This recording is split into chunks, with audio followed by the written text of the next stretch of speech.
Family leaves for New York City tomorrow to share the grief of a son lost in the Twin Towers terrorist attack. Kate and Ken Williams' journey to memorialize Brian comes after the loss of another son, Kenny, years earlier. 9 News reporter Tom McKee is here now with how the family has coped through the years. Tom? Well, Carol, Brian Williams was just 29 years old, working at Cantor Fitzgerald atop the North Tower in 2001. He and over 600 of his co-workers lost their lives. His brother Kenny died in 1994 of injuries from a fall. He was 26.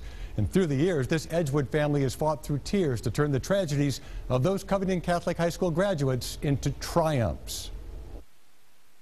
Ken and Kate Williams often gaze at family photos of their 4 children and wonder, what if?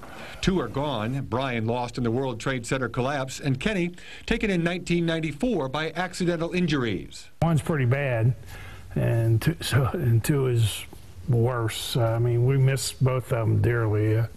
They were both really great young men. When the planes hit the towers that clear September morning, the Williams sensed that Brian was gone, but didn't know for sure.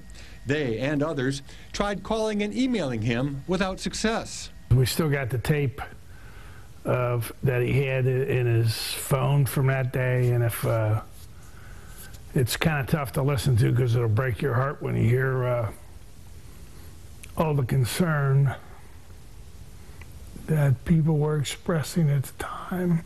This remains the Williams' favorite picture of Brian, living life to the fullest. He worked at his academics, he worked at his athletics, he worked very, very hard, but he also was able to enjoy life. He really cared about other people. That was evident when the family learned that for years, Brian had given generously to charities. One was a Native American school for Native American children, and then the other one was an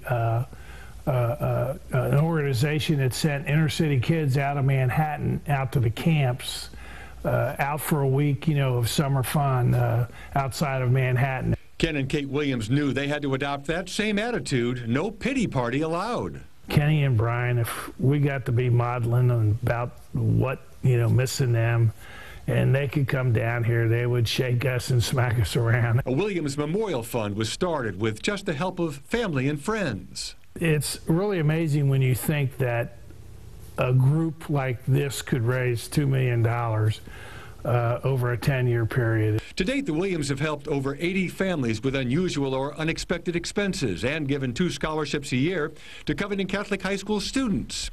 The fund's board includes friends of their sons. We can hang around with them, and it's like hanging around with Kenny and Brian, and that helps a great deal. Other smiles come from son Andy and his family, plus daughter Tara and her family, a total of 6 grandchildren.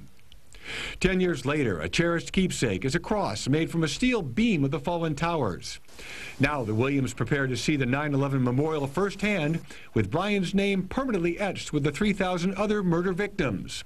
Ken Williams knows exactly how he'll feel running his fingers over those letters. I just believe that I'll remember all the good things that Brian brought to this life, and that it'll bring a smile, because I have great memories of Brian. We all do, and that's what I will remember, not the tragic events of 9/11. Now, I asked Williams what he'd do and say if given the chance to talk with Kenny and Brian one last time. He said he'd give Kenny a bear hug and tell him how much he loved him. He'd do the same for Brian as well, but he'd also ask what happened during the chaos after the plane hit that North Tower, how he felt, how it was in those tragic, tragic minutes. Carol and Clyde. Tom, what a nice story. Thanks a lot.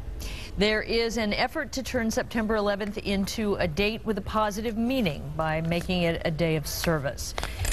WCPO has partnered with the United Way of Greater Cincinnati to encourage people to volunteer on Sunday. You can find volunteer opportunities on our special webpage, wcpo.com/September 11th.